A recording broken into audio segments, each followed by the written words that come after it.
Today I'm going to show you how you can do a packing tape transfer.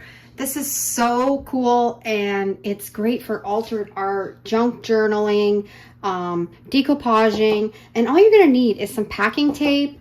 And I have a few different things that I'm going to show you that you can use when doing this technique. I have an old page from a book, a napkin, I have some clippings out of a magazine, scrapbook paper, and then I just have a printed picture also. The first one that I'm going to show you is just out of a magazine. These are just words and quotes that I've cut out of a regular magazine that I had at the house. And you're just going to take your packing tape and cut a length. I'm going to use 2 on this one because we have lots of room. And just stick them on there. And then you want to take a credit card and just press it really well with the credit card. Once you have that tape pressed right into that magazine page, you can trim off the extra tape. And now let's do the next quote. This is just regular packing tape. You can pick up packing tape at the dollar store, at your hardware store. And I haven't found it's made that much of a difference with the quality, just as long as it's packing tape. And you want to really press it right into that magazine page. Now I have a dish of warm water, and you're just gonna set them in the warm water for about 30-40 seconds. And then you take them out of the warm water, and this is where the magic comes in. And I actually have no idea how it works. Obviously, it's something to do with the toner in the paper sticking to the packing tape and the paper rubbing off. I don't know the chemistry of it, but it just works and it's fabulous. You just rub off the paper, and as you can see, you're left with the graphics on that packing tape. Now, sometimes your packing tape will stay sticky and you can use it like a sticker, and sometimes you can't get the stickiness back. I think it kind of depends on the tape that you're using, but you can always add some glue stick or some Mod Podge and decoupage it onto your project if you don't get the stickiness back. But look how fabulous and how easy this is to rub the paper off, and you're now left with a clear transfer. And this will work with photos out of a magazine also. So you can just imagine what you can use to create these graphic transfers. Now, the only thing that you are limited to is to the size of your tape. But if you want to make a bigger image, you can always put your tape side by side. I have a piece of coffee stained paper that I made, and I'm just going to show you how this shows through after you've done this graphic transfer. It looks great, and you can see the paper underneath it. You don't have that white background anymore, and you can add it into your junk journaling pages. Now, this was a napkin. I took it down to 1 ply and added the tape onto it, soaked it in the water for about 30 seconds, and you can see how this works for napkins also. So if you have napkins with beautiful prints on them or words, you can add the packing tape and do this technique. You might find with napkins when you're rubbing off the backing that some of the ink might come off too, but that's okay because you'll have the majority of the color stay on the napkin. And as you can see, look, it's transparent. And when we put it up against that coffee stained paper, look how gorgeous that is. Now, I had an old antique book that the pages were all falling out that I used for some of my scrapbooking and my junk journaling, and I'm going to show you how this transferred method also works on book pages. I'm going to press that packing tape right into the area that you want it to transfer onto, press it really hard, put it in the warm water for about 30 seconds, and then rub away. Now, this had the text on the back also, so we're rubbing off that. We're only going to have the text from the front side of the paper transfer on, as you can see, and I love this. I love incorporating old book pages into my crafts, and this is a fantastic way to do that. And you can see when you put it on that coffee stained paper, it's transparent and you can see right through. Now I'm going to show you how you can do it with scrapbooking paper. Scrapbooking paper is really thick, and if you want to use just a thin piece of scrapbooking paper, this is a great way to do that. Get out your tape, press it in really hard. I'm going to cut that area out of the scrapbook piece of paper, put it in some warm water, and then rub away the backing. And as you rub away the backing, you're going to have the design on the front of the scrapbooking paper stay on this packing tape. And it's going to be nice and thin, and you can put it on a page or you can decoupage it onto something, and you put it on this piece of paper, makes it transparent. Now I'm going to show you how you can use this method with a printed photo. I grabbed this photo from the Graphic Fairy. She has fantastic photos there. I've printed this off on my LaserJet printer. Now, you cannot use an inkjet printer when doing this technique. It will only work with a LaserJet printer.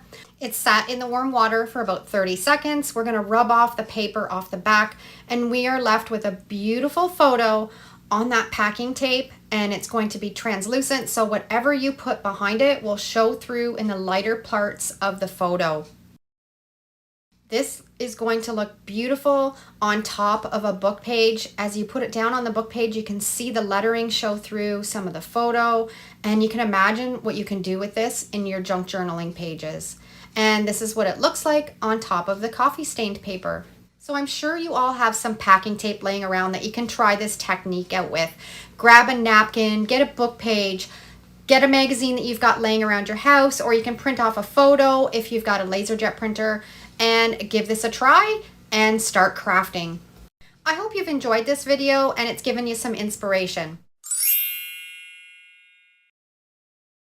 To make paper mache paste, you're going to need some all-purpose flour, some PVA glue. I like the Elmer's school glue, and you can use clear or this type, some tap water, a dish, a fork, and some measuring cups. We're going to add 1 cup of room temperature tap water to that bowl. And then we're going to add half a cup of all-purpose flour. Now we're going to incorporate that flour really well into that water, making sure that there's no lumps of flour left. When it's all incorporated together, it should be like a runny pancake mixture. Now we're going to add half a cup of that PVA glue. And then we're going to incorporate that really well into the flour and water mixture. This glue makes the paper soft and sticky, so you can shape it however you want. And when it dries, the paper becomes hard and strong, and you can paint it or decorate it afterwards. I'm going to make a paper mache bowl. I've got a whole bunch of packing paper that was left over from an Amazon package that I received. I've got a bowl from my kitchen. We're going to cover it with plastic wrap, and then we're going to start molding our paper with that paper mache glue around the shape of that bowl. You can use newspaper, packing paper. The only thing that I like to do and I recommend is ripping your paper so you don't have straight edges. You want to have ragged edges to your paper so it blends in better when your project's finished. And you're just going to overlap your paper with the paper mache glue until you have it completely covered.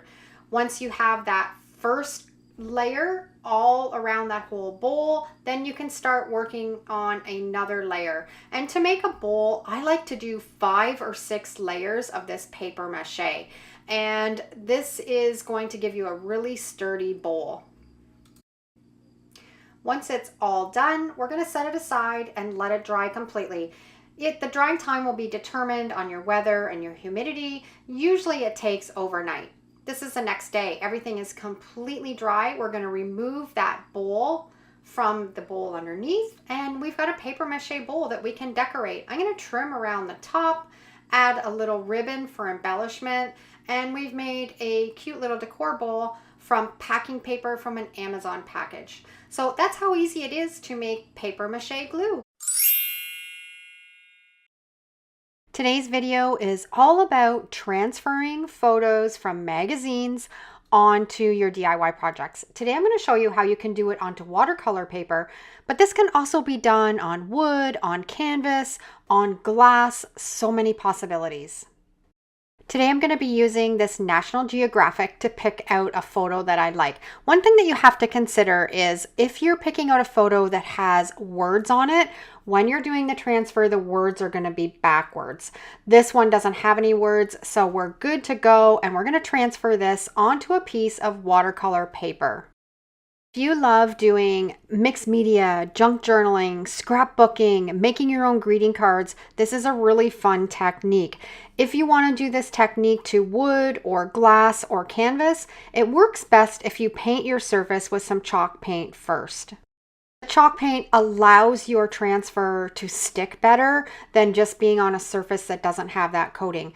With the watercolor paper, the Mod Podge is able to soak into it, and you can do a transfer without putting chalk paint on top of it. With that being said, you can also paint your watercolor paper with a little bit of gesso, and that will allow a really good transfer too, but it's not needed. So today we're just taking our paper that I took out of the National Geographic. I ripped it around the edges because I want it to be that distressed look, and I'm putting on a pretty good coat of Mod Podge matte. You want to apply enough so it's going to soak into the paper, but it's also going to soak into the watercolor paper. Once I have it completely covered, I'm going to place it where I want it on that piece of watercolor paper and then press it down really firmly, getting out all of the bubbles and wrinkles. That's a really important step because if you don't get the bubbles and wrinkles out, it's not going to transfer in those spots. And to really ensure that I get those out, I love using my brayer and just pressing really hard and getting it nice and smooth. To give you some inspiration, if you have comic books, if you have a page out of a book, if you have some sewing patterns, if you have coloring books, all of these can be transferred using this method. I've let this sit for a few hours. You want it to dry really well. And then I just have a little dish of water and a little rag, and I'm just rubbing that water into that magazine page until it soaks through. Now I do find the National Geographic pages are quite thick, and it takes a lot of water to soften it up to be able to rub it off, where a lot of the other magazines aren't quite as difficult. So if you're just starting, I would start with a cheaper magazine. But this is going to work fine today for me to show you the process.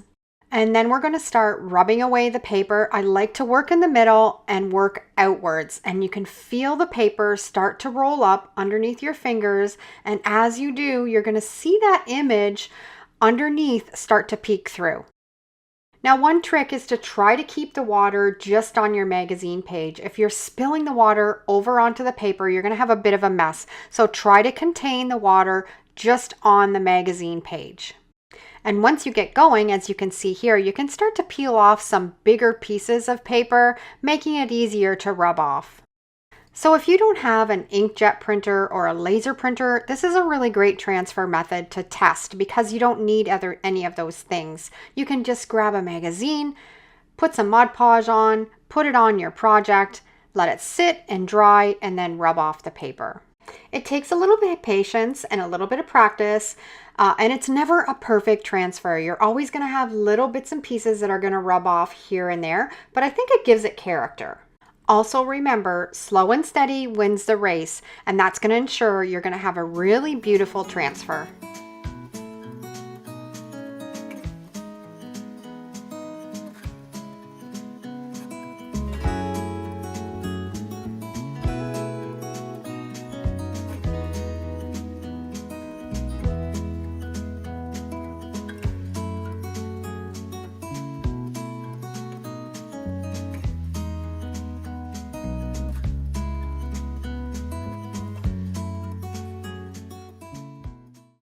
Now we've got that first thick layer of paper off, it's time to take off that cloudy haze. And this just takes a little bit of time. I just use my fingertips. I just dip it in the water and work in small areas, going around in a circle, and you'll find the paper will roll up underneath your finger. This is where you don't want to rub too hard or you're going to rub that magazine page off. Go in small little spots, dip your finger, take your time, have a coffee, have a tea. Crafting is all about relaxing and having fun doing it. It's not a race, and if you try to do this having a race, you're not going to have a really good outcome. Just take your time. Now, I've got as much paper off as I can without ruining the magazine page underneath. And here's where the magic comes in, because you can now put a top coat on that and it's going to make that cloudy residue disappear. So you can use Mod Podge as a top coat. You can also use water-based polyacrylic sealer as a top coat. Both work fantastic and it will seal it up and get rid of that cloudy film. Once the Mod Podge was completely dry, I ripped around the edges of that image, and how cute is this? It's a great way to transfer a magazine page onto your DIY projects. Today we're doing wax paper graphic transfer. Really easy technique. All you need is some wax paper. It will only work on wax paper, won't work on parchment paper, so make sure you have some wax paper. You need a little credit card of some sort to burnish your graphic. And I've cut a piece of the wax paper, the exact size of a piece of paper, so we can feed it through our printer. And this is the graphic that I'm going to use. Now, when you're doing your graphics for this technique, you have to make sure that you reverse them. So this is what it's going to look like when you have it printed out on your wax paper for the technique. And for this process, I am going to use this piece of wood. And I think I might have picked it up at Michael's maybe. Just a piece of thin wood, and I've painted it with some white chalk paint to do the transfer on top of. If you're interested after you've watched this tutorial in using this graphic, it will be available in my Etsy store. You can grab it, and it already has a file that's already reversed, so you don't have to worry about fooling around and trying to figure out how to reverse your own graphics. You can use it right away on your own computer. When you're printing off on this wax paper, you want to make sure when you feed it through your printer that you're printing on the glossy side, the side that has the wax on it. This only has wax on one side. You'll see the other side is more of a paper, and this is the waxy finish. That's what you want to print on your inkjet printer when you feed it through. So you'll just have to see which way your printer feeds and make sure that that's the way that it prints out.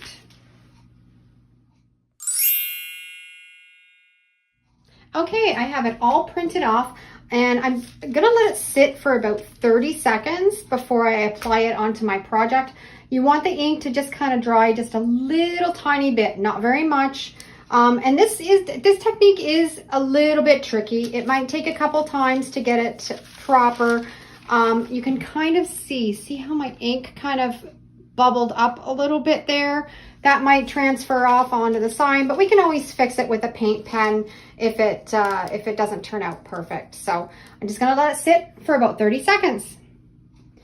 Okay, it's been 30 seconds, and now I'm gonna really careful. Now don't touch these letters because the ink is just sitting on top of this wax paper. If you touch it with your finger, you're gonna wipe that ink right off. So you have to be really, really careful where you're placing it, and once you place it down, you can't move it. So you have to make sure that you have it exactly where you want it when you place it on your project.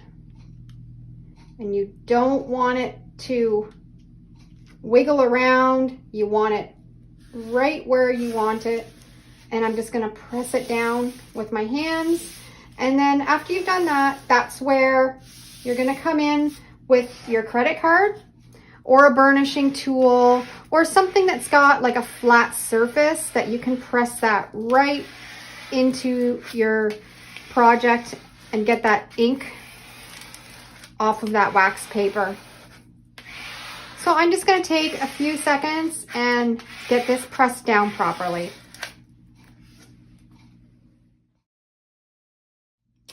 And I have it all transferred.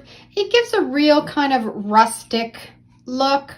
It's not perfect, but if you like that look, it works really well, and it can be a little bit finicky. It took me a while to get the technique down and get it to work really good because the ink smears so easy, and sometimes it can even run before you even put it down. But it's a fun one to try. It's not my favorite, but you can put it in your to-do list to try it out and see if you like it. I'm gonna finish this one off. I'm just gonna put some twine jute to hang from it, and we're all finished.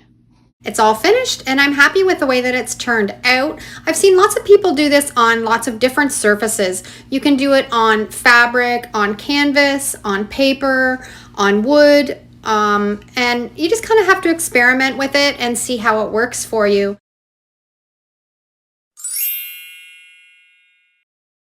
Today is all about aging paper super quick. I've just printed off one of my graphics on a plain piece of paper and I'm going to transform it into something that looks old and vintage antique. This process is perfect if you want to create paper that looks old for your journaling, for scrapbooking, for decoupage, for any sorts of arts and crafts. This works fantastic. So we're going to get started. The first step that I like to do is I like to make the edge of my paper ragged. That just makes it look a little bit more antique and a little bit more vintage. This is just a little dish of water and I'm just rubbing it along the edge of the paper, and you can tell when it's soaked through, it'll start to lighten up. You can rip it, but I find it's hard to be consistent. This works great. It's just a pair of scissors, and I just take the scissors on the edge and just go along, and you can see how it just makes that edge ragged really easy. And you're just going to do that on all four sides. That easy. We've created a ragged edge.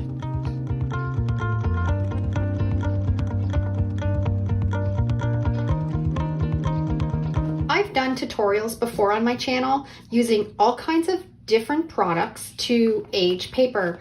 Coffee, tea, lemon juice, soy sauce, vanilla. They all work fantastic. And I dried them in the oven, and it always takes a little bit of time. Today's tutorial is all about doing it quickly. You got a project you want to get done, but you want to create a fantastic antique looking piece of paper.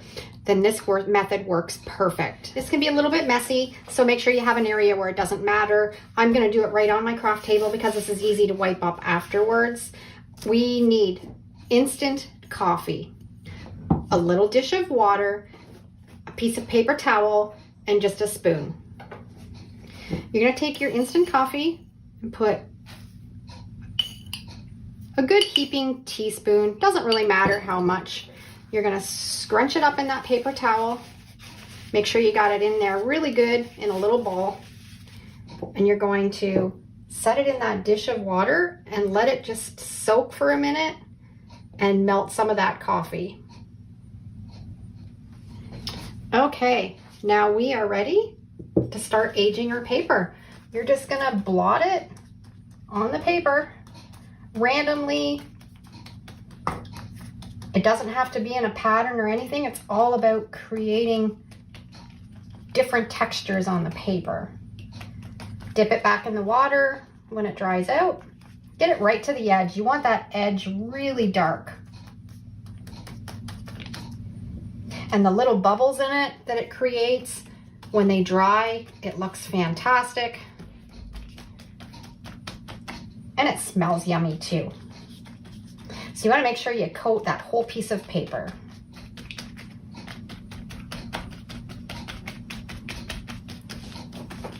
I've got it all coated and you can see the little bubbles in it. When that dries, it's going to look really neat on the paper. Now we're ready for the next step. Get out your heat gun. If you don't have a heat gun, you can use a hair dryer, but just be careful because the hair dryer blows out more of a burst of air and it might blow your paper around. But I just put it on a low setting and just dry your paper, and it doesn't take very long. It'll dry really quickly.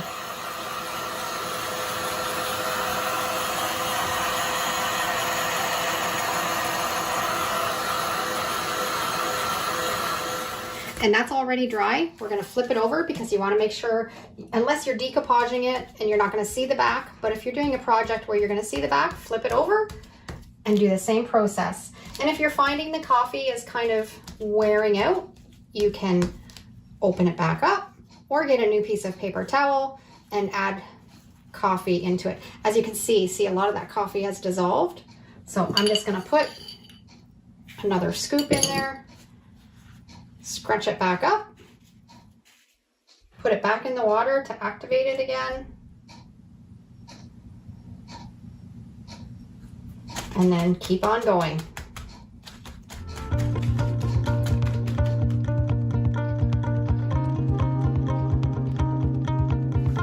And that's it. Created an antique looking piece of paper, vintage looking piece of paper really quickly. And the nice thing about it, no mess. Just throw this out in the garbage and you're finished with it. Another thing that you can do before you coffee stain it is you can take it and you can scrunch it up into a ball. So it gives it that wrinkled look. And all these graphics that I'm using today, you can find in my Etsy store if you want to try these techniques out yourself with these graphics. And now we've got a wrinkled piece of paper and we can start to coffee dye it. If it starts to run out, you can add more coffee, get a new little piece of paper towel, and just keep going.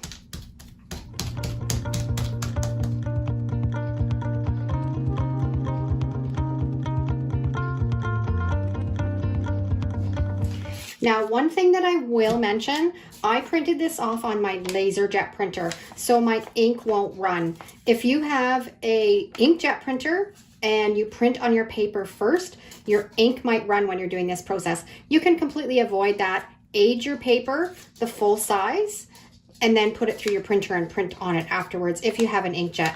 LaserJet, it works perfect.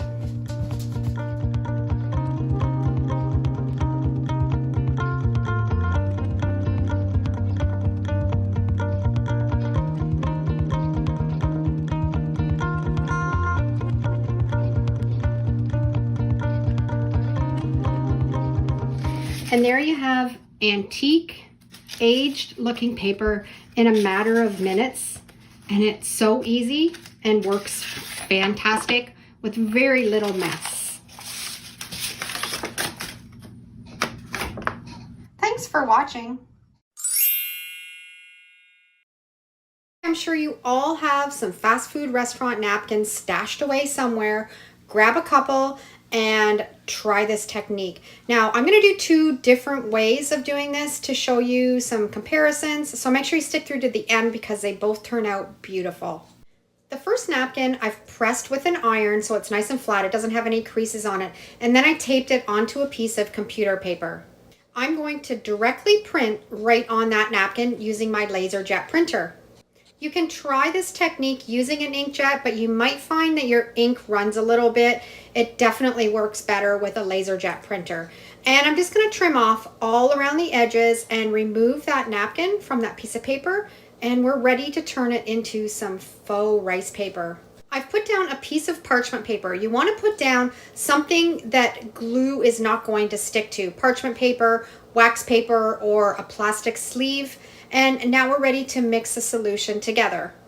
I'm going to be using the clear Elmer's glue and some water, 1/8 of a cup of water and 1/4 cup of the clear glue. Now you can use regular school glue, but I like using the clear because when it dries, it gives a very translucent look.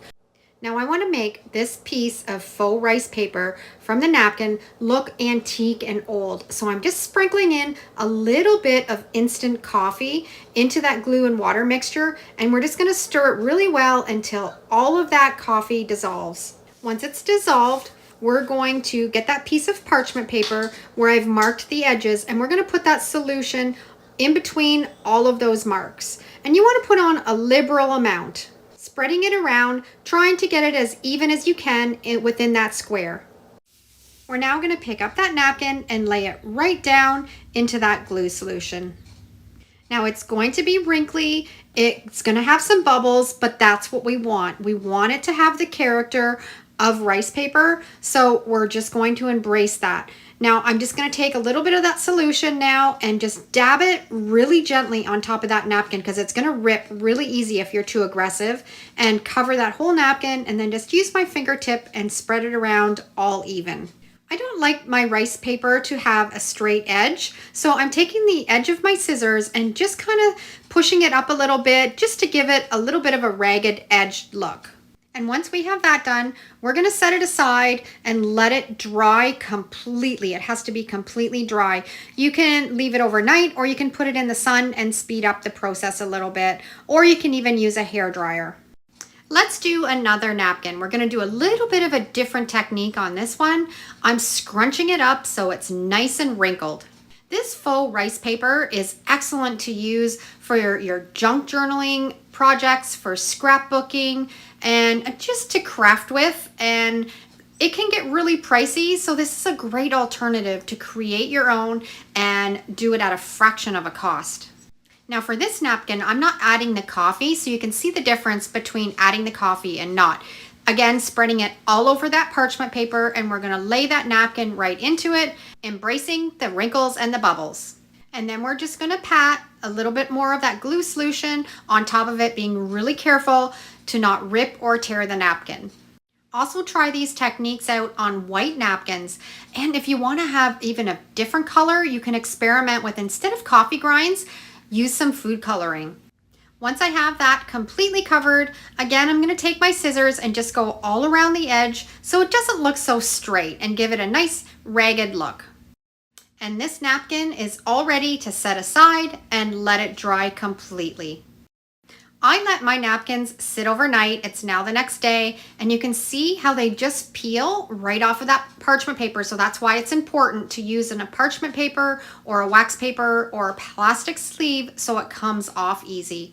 And you just peel it off really carefully. And we have just taken a fast food restaurant napkin and turned it into a faux piece of rice paper. It's very pliable and it's not going to rip, and it is fantastic to add to any of your DIY projects. And this sheet of words is available in my Etsy store if you want to grab it and try this technique yourself. Now we're going to work on the other piece where we didn't have the coffee stain, and again, just peel it off really slowly, take your time, and another fantastic piece of rice paper. And see how translucent it is when you put your hand up against it.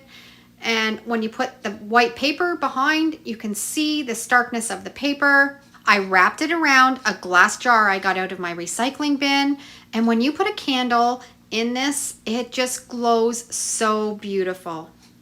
So if you want to try and make some faux rice paper, give this technique a try.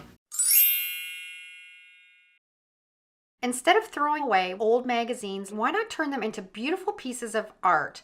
I'm going to show you how you can create stunning textured paper using old magazines, pages, and stencils. First, select a magazine page with an image that you like. It could be a photograph, a painting, or anything that catches your eye. Next, choose a stencil that you want to use for texture. I love this Mandela stencil as it creates a beautiful, intricate design on the paper.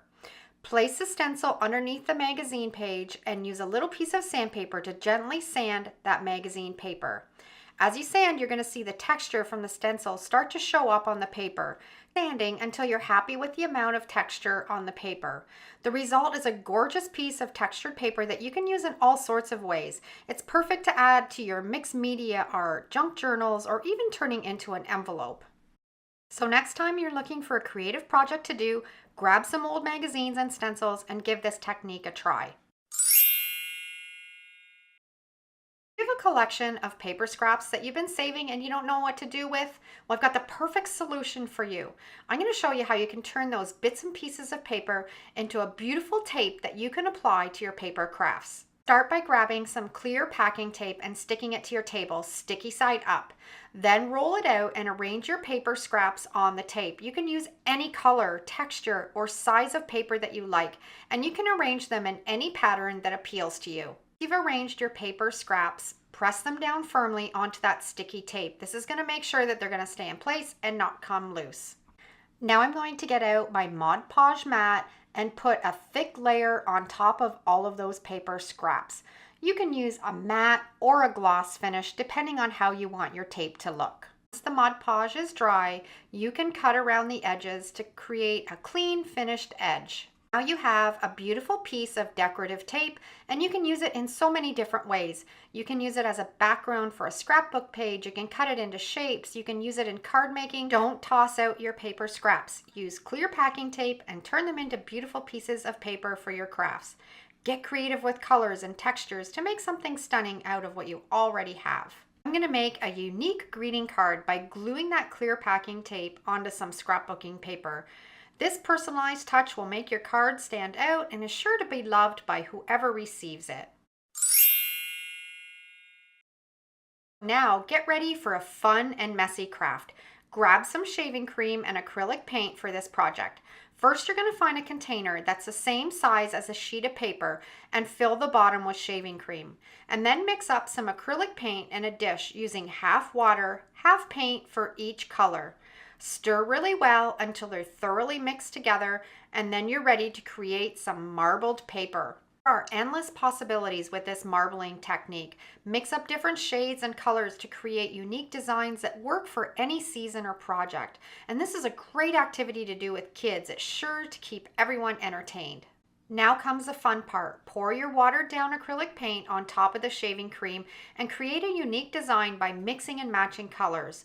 There's no need to worry about creating a specific pattern because every piece of paper is going to turn out different.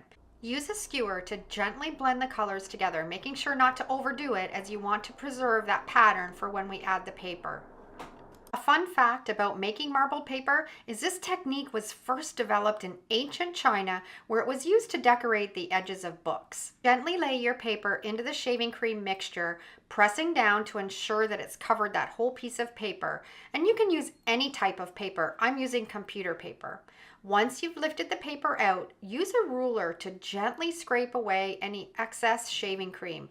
Keep going until all the shaving cream is gone and each piece of paper is going to have its own unique look.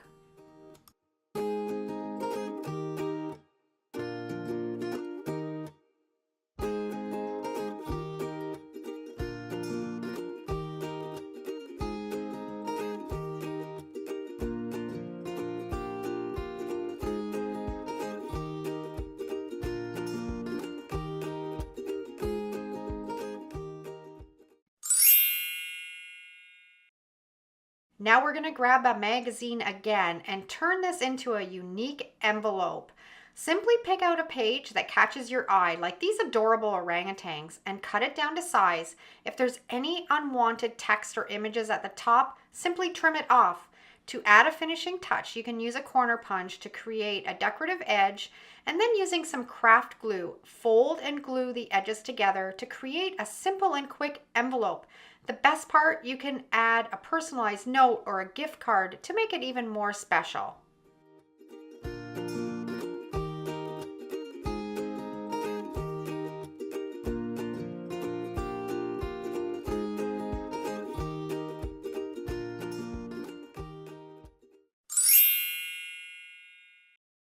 Now for the next DIY, we're going to head to the kitchen and we're going to grab some cling wrap or saran wrap and prepare to be amazed by this unique painting technique.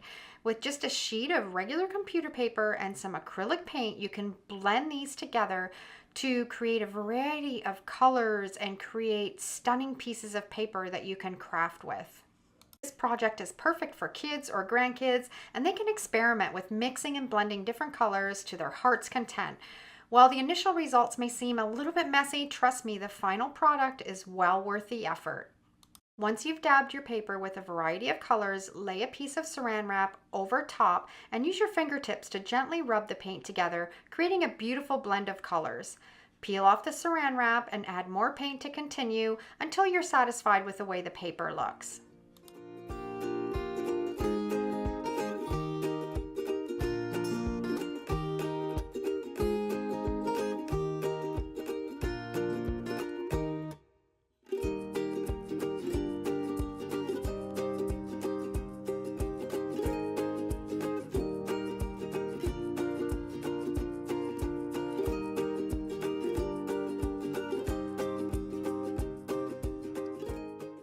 If you're looking for a unique way to spice up your paper crafts, try repurposing clothing tags.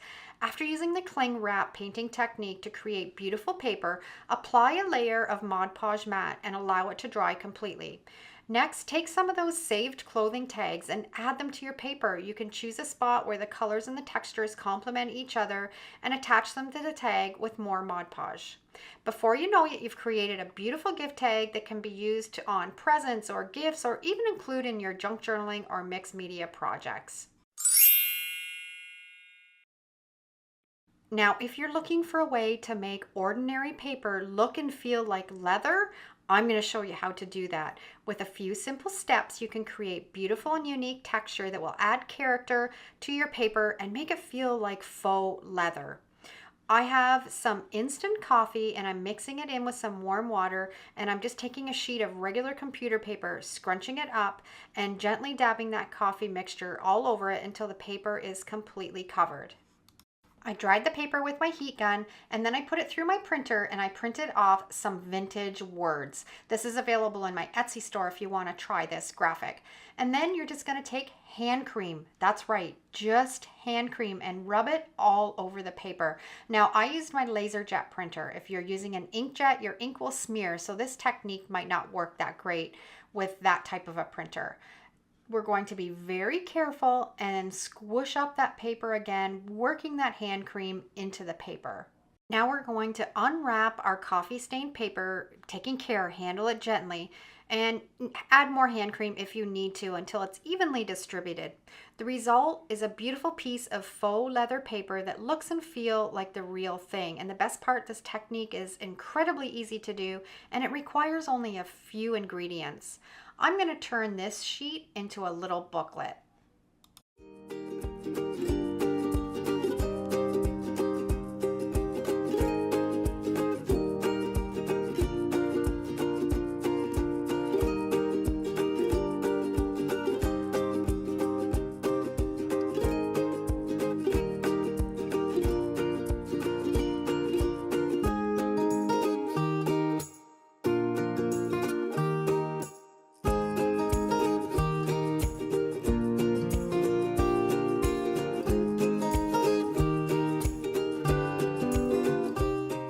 I hope you've enjoyed all of today's paper crafts and I've inspired you to try some of these yourself.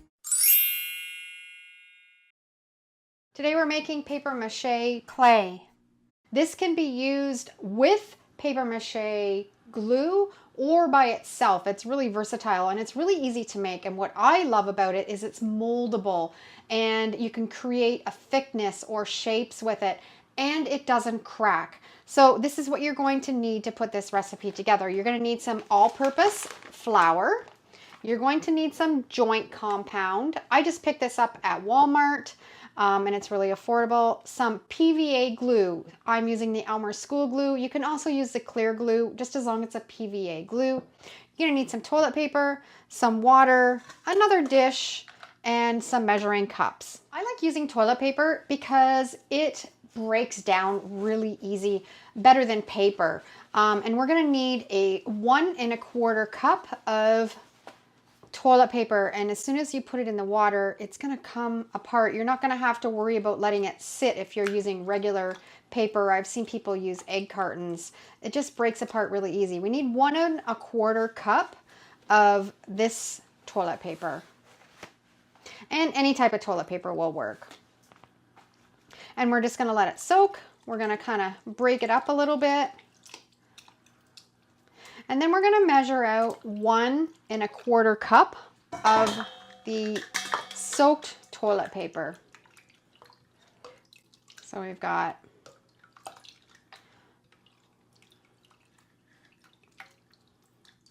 one cup. You don't want to completely take all the water out of it.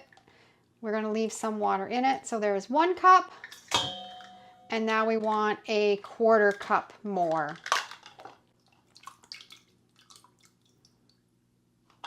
Dump a little bit of the water out and add it into our big bowl. Now I've put the toilet paper in this bowl. I'm going to add some more water to it, and we're just going to swirl it around and break it down even more. The nice thing about the toilet paper is it doesn't take much to get it to break down, opposed to using newspaper or packing paper or egg cartons that you'd have to soak overnight. You can do this recipe really quickly using the toilet paper.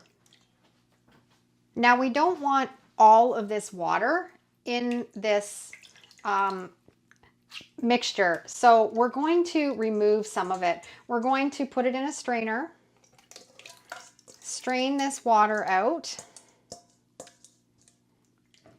We don't want all the water gone. We don't want a crumbly paper, but we want most of it. If you squeeze it all out, it is crumbly and it doesn't make a nice smooth clay. So you kind of have to just get the feel of having it just enough of the water out so it just kind of holds together, and that right there is a perfect consistency. So we're just going to squeeze the water out until it's all that consistency. That's perfect, just like that. And we're going to put it in this other bowl. Now we're going to add 1 cup of drywall joint compound. Now drywall joint compound is used to join 2 sheets of drywall together with a piece of drywall tape. You can find this on Amazon, Walmart, any hardware store, and it comes in different sizes. This is a nice size for crafting, and this is 1.4 kilos. And we're going to just put that 1 cup of drywall joint compound into our paper mixture. 3/4 of a cup PVA Elmer's school glue. This is a cup, but I'm just going to fill it up to 3/4 of a cup.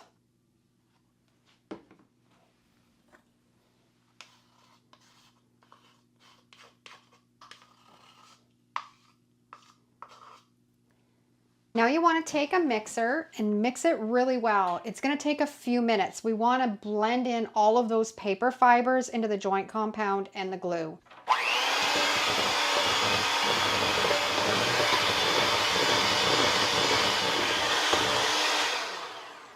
Now we're going to begin to add flour, just small increments at a time. The amount of flour that you use is going to be determined by what you want your paper mache to be used for. If you want it to make a nice smooth coat, then you're not going to add much flour. If you want something that's going to be moldable and be able to shape or create texture, then you're going to add more flour. So just mix it up,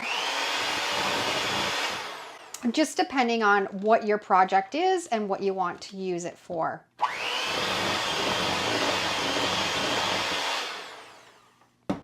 I'm going to be using this recipe to upcycle some glass jars. So I'm going to start with a 1/2 cup of flour. Now I'm going to transfer this over to a container with a lid.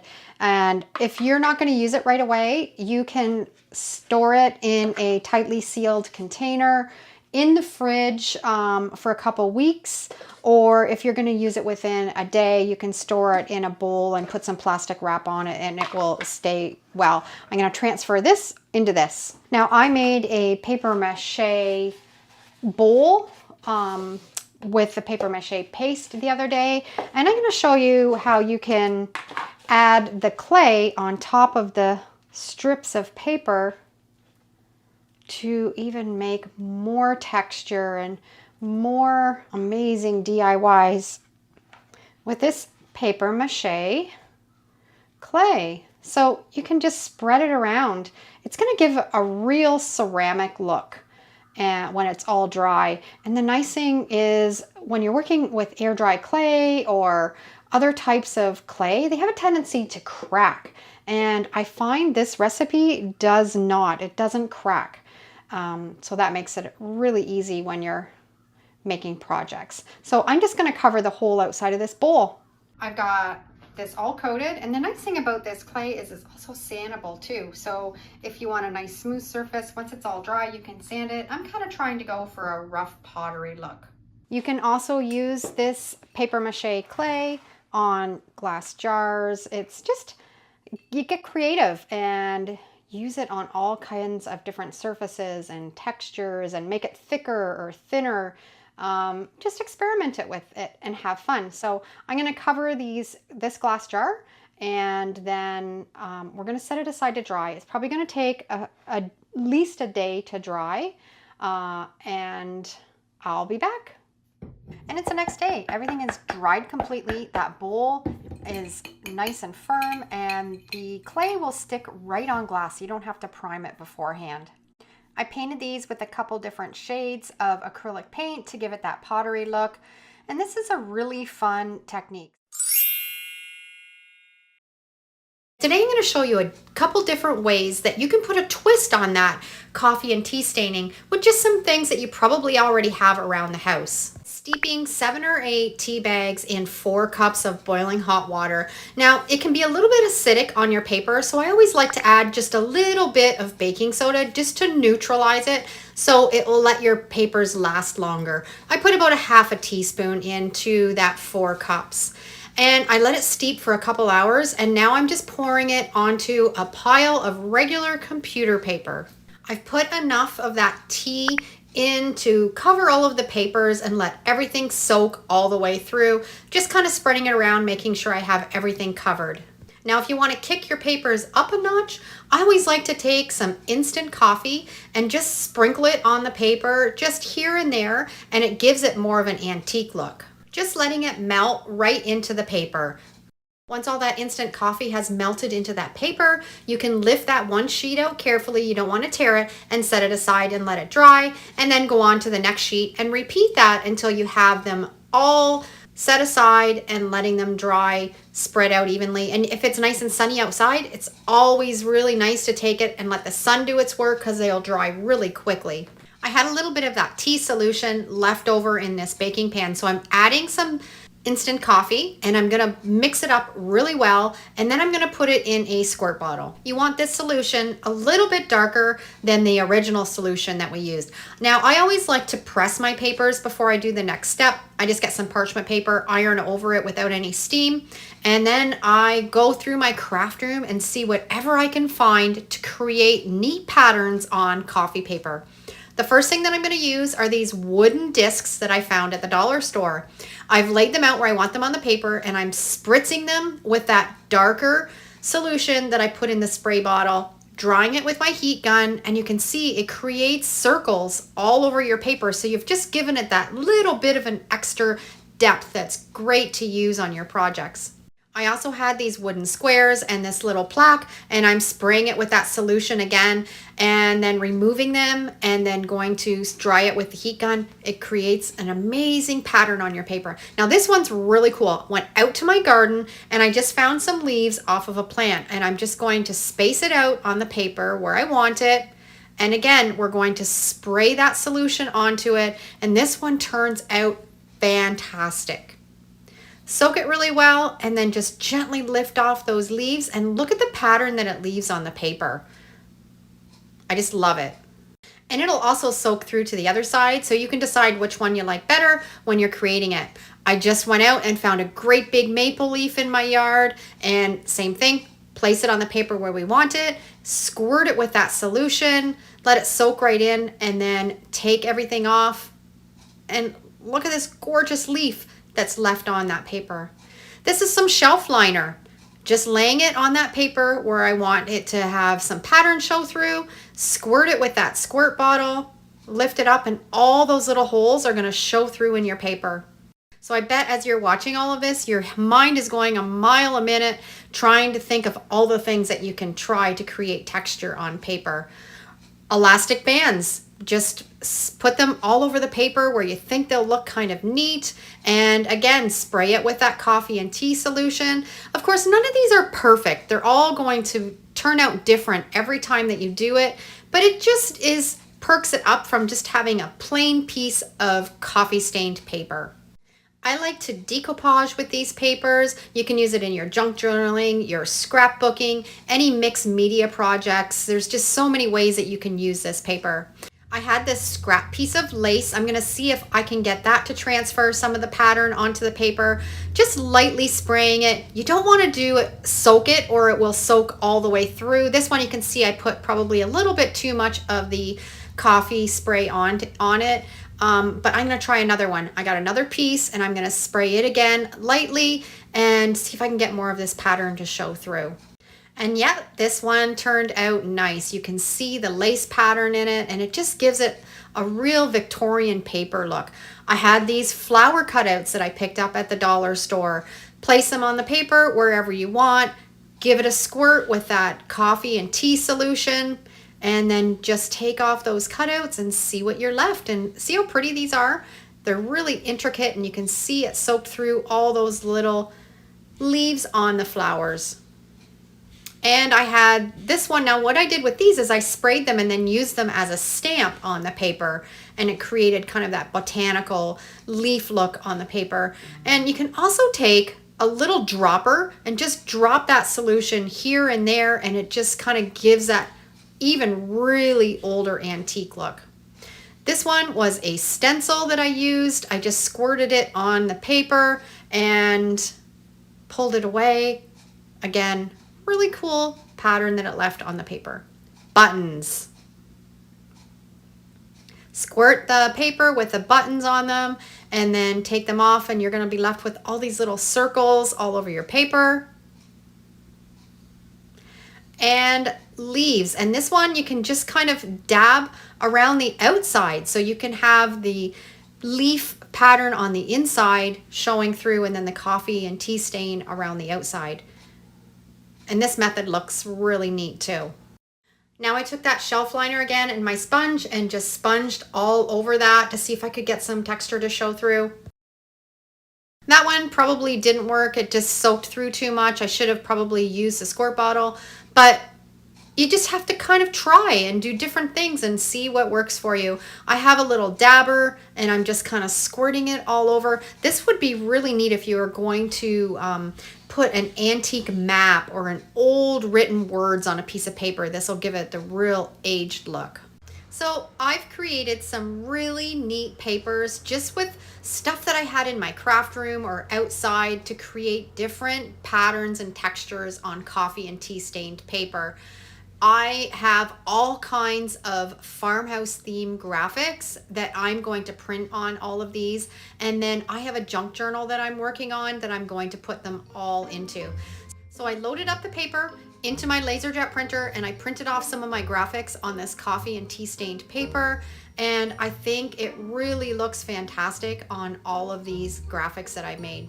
And any of these graphics are all available in my Etsy store if you want to grab some of these and try out this technique for yourself. Some things that you're going to need for this project are some toilet paper. I like to use some school glue. You can also use Mod Podge, and a little squirt bottle. I've just got some water in the squirt bottle and I'm just adding a little bit of glue. You don't need very much. I kind of just eyeball it, or you can use Mod Podge. It just helps keep all of the toilet paper together when we start doing our embossing technique.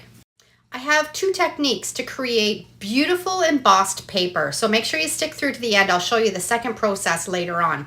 The first one, I've got a stamp out of my stash and I've got a piece of toilet paper. I've laid it on top of that stamp, sprayed it with that solution, and I've got a stencil brush and I'm just pushing it into that stencil. You want to be really careful because you don't want to rip that toilet paper, but we want to work it into all the little nooks and grooves of the stamp. Now I'm going to just layer up my toilet paper. You can use anywhere between 4 and 8 sheets of toilet paper, depending on how thick and how many plies your toilet paper is. This toilet paper is 2 ply, so I'm going to apply 8 sheets of it. Take your time in between each sheet, spraying it really thoroughly and then pressing it right in. You want a nice compact pressed piece of toilet paper on that stamp. And I'm going to show you with another floral stamp that I have the same process.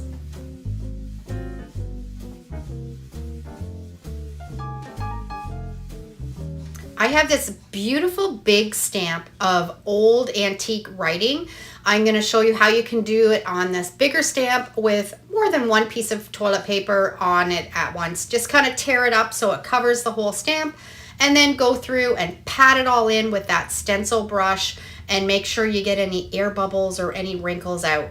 Take your time, spray with that glue and water mixture in between each one, and I'm going to put the 8 sheets on that one as well. Now we have to let them set aside, and I'm going to let them dry overnight. Now I'm going to show you the second technique. You're just going to stack up your pieces of toilet paper. I'm going to use 8 pieces, spraying in between. I don't own an embossing machine, or I don't have any plates, but I still love the look of these in my projects. So this is a really affordable way to get this type of paper. Now, once I had those 8 stacks of toilet paper put together, I got out my stencils, and I chose this stencil, and I'm just using my rolling pin and rolling that stencil into that wet toilet paper, and it's embossing. It's pressing that pattern into the toilet paper. We're going to set it aside and let it dry completely. I find that it takes overnight to dry these. I love to go through my house and find things that will create texture on these pieces of toilet paper that we're turning into embossed paper. This is shelf liner, and it has a beautiful grid pattern in it. And when you roll it into that toilet paper, look at the pattern. Now, some of these I have put ink on before, sepia ink and black ink, so when I'm introducing it into the water, it's transferring onto the toilet paper, but that's okay because you can always paint your projects after or ink them even more. These are great to incorporate into junk journaling, scrapbooking, mixed media projects. You can make greeting cards. So many possibilities with this, and you don't need to spend a lot of money on fancy machines to do it. I had this roller stamp that has beautiful little circles on it. It still had some ink on it from my latch project, so when I rolled it on, it transferred onto that toilet paper, but I like the look. It kind of gives it that aged vintage look. What about a potato masher? Gives a beautiful circle pattern on your paper. Now, I've seen other crafters use this same technique, but they didn't add glue or Mod Podge. And you can definitely try that, but I do have best results when I put a little bit of glue or a little bit of Mod Podge into that water. That way, when it dries all of the paper together, and it doesn't like to pull off the layers. Got any fancy doilies? Look at how beautiful this is. Now here's a little twist. I love putting a little bit of food coloring in my water and glue mixture. Don't need very much, and you can spray it in between each layer of toilet paper, and then you're going to have a colored embossed piece of paper when you're all finished, and these are gorgeous.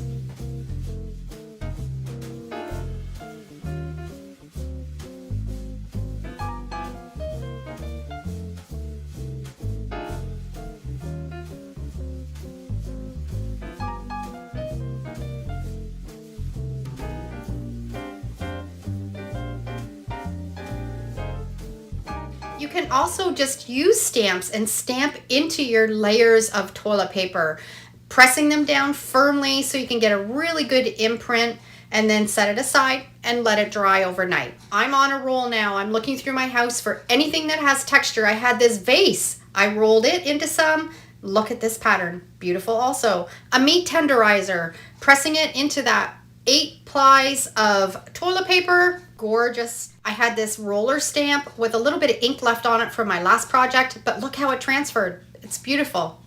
Okay, now I'm going to show you all these embossed toilet paper pieces. It's 24 hours later, and I'm going to show you how they have all dried and what I'm going to do with them. This one is really beautiful, and it's so crisp and clean. This is the one that I punched into the stamp, and I'm just trimming around the edges. It had a little bit of black ink from my last project, but that's okay. We can just ink the whole thing. Look how crisp this is. I'm going to cut around the flower, and because there's a little bit of glue incorporated into the toilet paper, it's all stuck together. It will not come apart. This is the large stamp of all the letters, and look at how it transferred. Beautiful. These are going to be wonderful in my junk journaling projects. I'm going to take some of my ink and just ink over those letters and words. Makes everything pop. Looks like an old vintage letter. And here is all of my papers that I stamped into or rolled, or things from around my house. So many possibilities. It's just something that you can experiment with.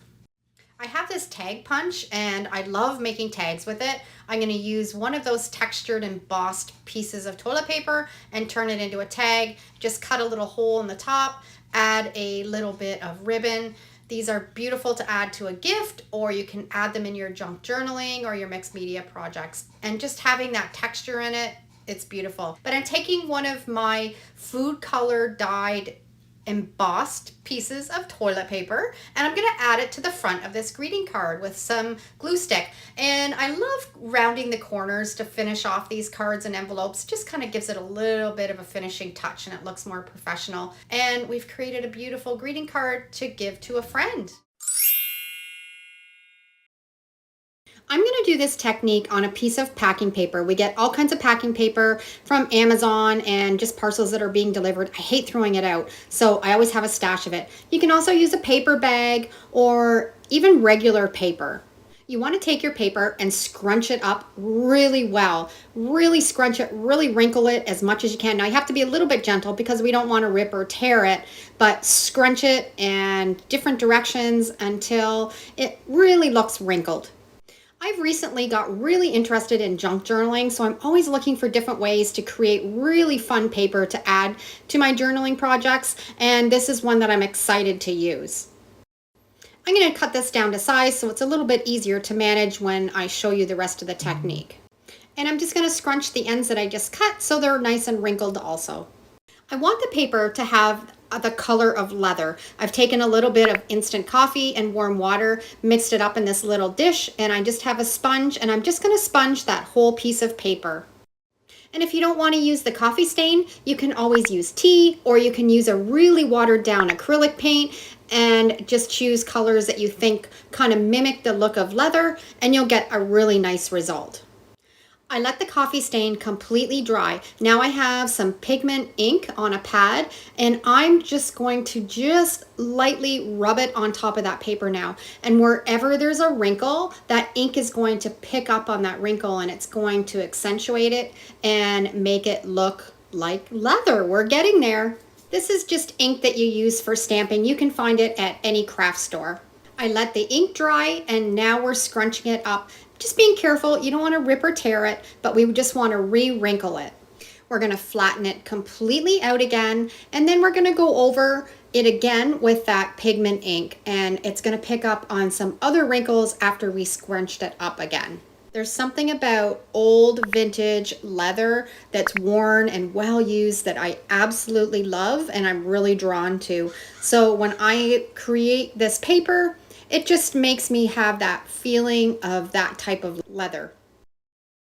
Okay, we've got the paper all prepped. Now we're ready for the secret ingredient. Grab some hand cream. Doesn't matter what kind, as long as it's not colored. You want something that's going to be white or clear. And just rub it into your paper. Rub it in really well into all those little wrinkles and all those nooks and crannies. And this will also work with hair conditioner. It works the same as it does on your hair or your hands or your skin. It's softening the fibers in that paper and making it have that leather feel.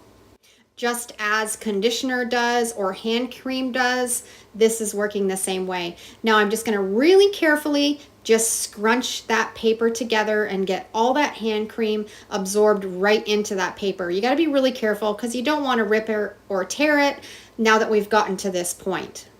Another benefit to this DIY is you're also moisturizing your hands while you're making it. We're going to flatten it right out and then we're going to set it aside and let it dry and soak right into the paper. And here's the end result. We've taken packing paper and with a few steps, we have transformed this into a piece of faux looking leather, which I'm really excited to use in my DIY projects. I hope you enjoyed today's tutorial and it's inspired you to make some for yourself. I created this fantastic booklet of all of my favorite paint recipes, and it's listed on Etsy if you want to have a great booklet where you can have all these recipes right on hand and you don't have to go back and find a video with them. But I want to make this pretty. It's just a bunch of papers that were stapled together, and I would love to have something that was beautiful and fun to use when I was looking up my paint recipes. I've got 2 pieces of scrapbook paper, and I'm going to use that as the front and the back of my booklet or my junk journal. Taken my cover page and I've cut it down a little bit so it will fit in the center of that piece of scrapbooking paper. And I also have a paintbrush cleaning tip page that I'm going to put inside the back cover. I am using my glue stick, and I put the glue stick completely all over that, and I'm just going to press it into the front of that scrapbooking paper. I don't have any fancy tools or binders yet for junk journaling, so I'm going to show you how you can put this together with stuff that you probably already have in your craft room. I'm now going to put some glue stick on the back of that tip sheet on how to wash brushes and put it on the inside of the back cover. Now I've got the back and the front cover all ready. Now I don't have a laminator. I'm going to show you how you can protect these covers without having to buy a machine. I love to use packing tape. I'm going to take the packing tape and, being really careful and getting it nice and flat, I am going to cover the inside and the outside of both the front and the back cupboard using a credit card to get it really nice and smooth, and then cutting off around the edges. By doing this step, we are going to eliminate getting paint on our booklet because, of course, when I'm going to be using this booklet, I'm going to have paint on my hands. So I can pick up this booklet, use it, and not worry about wrecking it because I'm going to have it protected with that packing tape. And it looks really great. It's pretty good for an alternative to not having a laminator. Now we're ready to put the inside together. I have the recipe sheets, but then I also wanted to add a note sheet in between each recipe. So I printed those off on my computer, and then in between each sheet, I'm adding those until we have it all put together. And then I'm going to use my 3-hole punch and punch all of those sheets.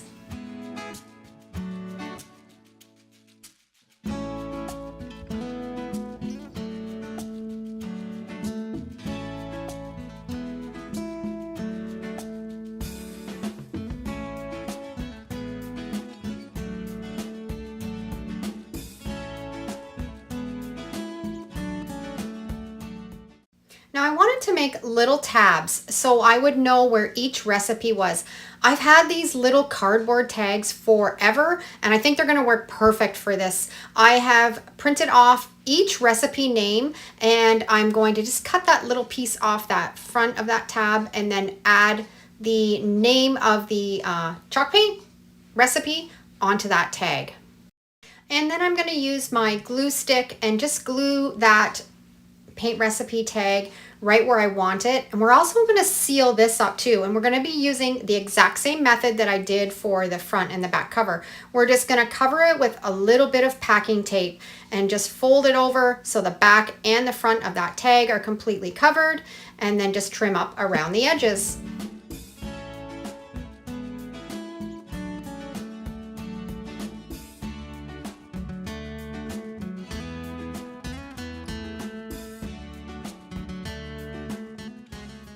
Now on each sheet of a specific paint recipe, I'm going to add those little tabs, and I'm just going to staple them on. We all have a stapler, so that's a really easy way to attach these. I want to make sure that we can see each tab when the book is closed, so I'm just centering them below the first tab, and then I'll do that alternating with each paint recipe.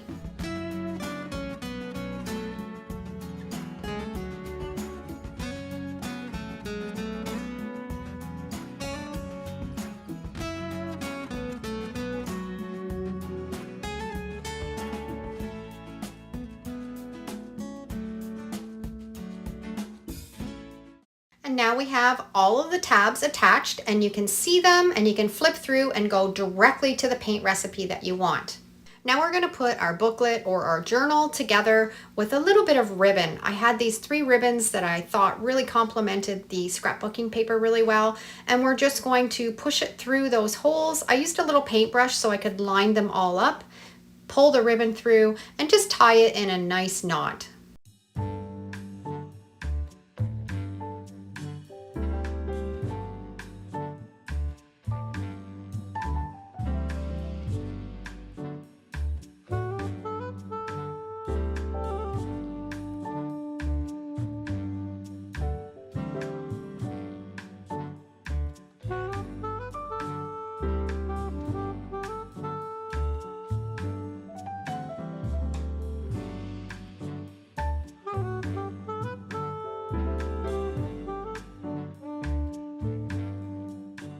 have all the ribbons tied nicely on there. If you have some binder rings, or you can even staple this together. I just had lots of ribbon on hand and it works perfect. I thought I was going to put a little envelope or a little folder on the back of the front cover. So I took another piece of that scrapbooking paper, covered in the packing tape, taped it to the front, punched a little hole, added a little ribbon for embellishments, and I think I'm done. And I think I really like the way that it turned out.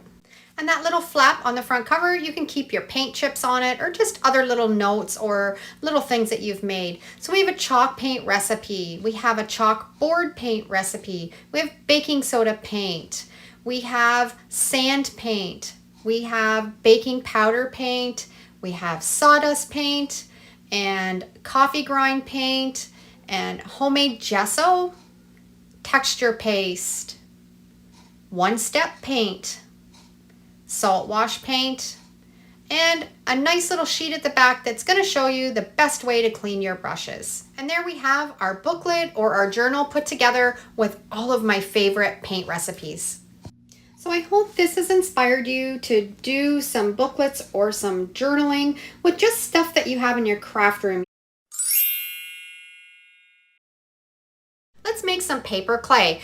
I've shredded a whole bunch of paper into small pieces, filled up my measuring cup, and then I covered the paper with hot water, set it aside, and let it sit overnight. Now I'm taking my immersion blender and I am blending up all of that paper. Now I bought this immersion blender at the thrift store for $3.99. I keep it in my craft room for these types of projects. You want to really blend it really well. Get all of that paper all mushed together.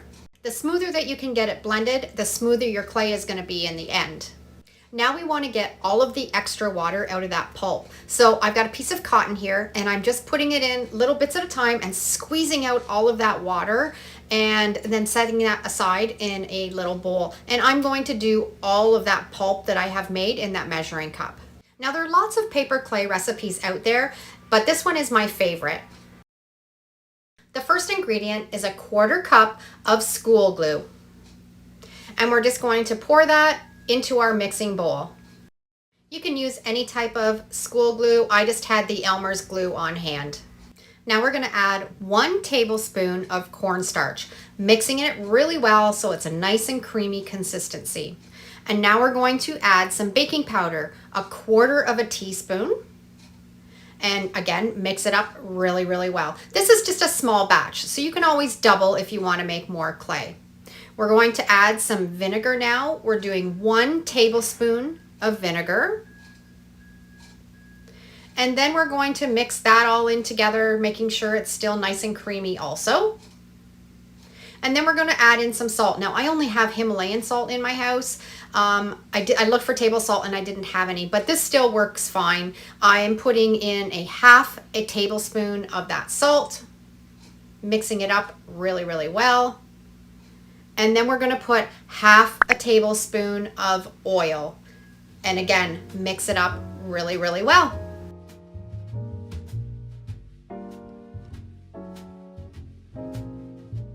Now we're going to get that paper pulp and we're going to just incorporate it into this mixture, just crumpling it up into little pieces. And I'm using a fork and just blending it all in. We're trying to get it as smooth as we can, mixing it all together. It takes a little bit of elbow grease and a little bit of time, but you just want to incorporate it all together until it starts to form a ball. It will start to come away from the sides of the bowl when you've incorporated enough of that pulp mixture into it. Every type of paper is going to react different, so or how much you need to add. So you just kind of have to play with it until you get the feel of how you want the consistency of your clay to be. So now I've just molded it into a ball. You can put it in a freezer bag and store it in your fridge, and it will stay good for a couple months. Because we've incorporated the vinegar and the salt in it, it will keep it from going bad. Now I'm going to show you what I'm going to do with some of this paper clay. I have some of these silicone molds that I made, and I'm just filling up some of that paper clay into that silicone mold, and I'm setting it aside and letting it dry. I've made a little trinket dish, and I'm also going to take a little bit of that paper clay, and I've got a doily that I picked up at the thrift store. I love creating texture with doilies in clay, and I'm just taking my rolling pin, just lightly rolling that doily into the paper clay, and it leaves a beautiful impression. And I had this cookie cutter that has a heart shape. I'm going to use it and cut a heart out of that paper clay. And what we're going to do after we have all these projects all done, I'm going to set them aside. Now this recipe or this formula takes quite a while to dry. I'm going to set these aside, and it actually took almost 3 days to get them really dried well before I could finish them off. I'm going to put a paper clip in the top of this little heart because we're going to turn it into an ornament when it's all finished. Just cutting the paper clip in half and then pushing it into the center of the top of that heart. This is such a great DIY to do with kids because they can help you out right from the start to the finish. And these make really excellent little Christmas gifts if you want to do all kinds of different shapes to do ornaments that the kids can decorate after. I also have this little snowflake. Same thing, I made this mold with my silicone recipe, and now I'm just putting in the paper clay and going to set it aside and let it dry. Now don't pull that paper clay out of it while it's still wet. You want it to dry completely before you remove it from the mold. So this is 3 days later. My little bowl is completely dried. My little hearts are dry. I just love the way that they turned out. And we're going to take these out of the molds, and they worked pretty good. Now we've got the paper clay all around the outside, but we can clean that up a little bit. And I love this one. It's really ornate. I find that the paper clay recipe is very rustic looking. It's not a real smooth clay. So if you're doing something that you want to have a primitive look, this clay recipe is perfect. Now these two, the snowflake and the one piece, can be used as embellishments. You can glue it on something, and you've got a little trinket dish that you can keep rings or necklaces in. I just love the way that that turned out. It almost looks like a little cement bowl. And the ornaments are great to give as gifts. Valentine's Day, Christmas, you can imagine the possibilities. To start this project, I have a piece of coffee stained paper, and I want 1 ply of a napkin. Now this napkin's 3 plies, so I've just taken off that back 1 ply, and we're going to set that aside. Now to make our glue for this project, you can use Mod Podge, you can use Elmer's clear glue, you can use the school glue.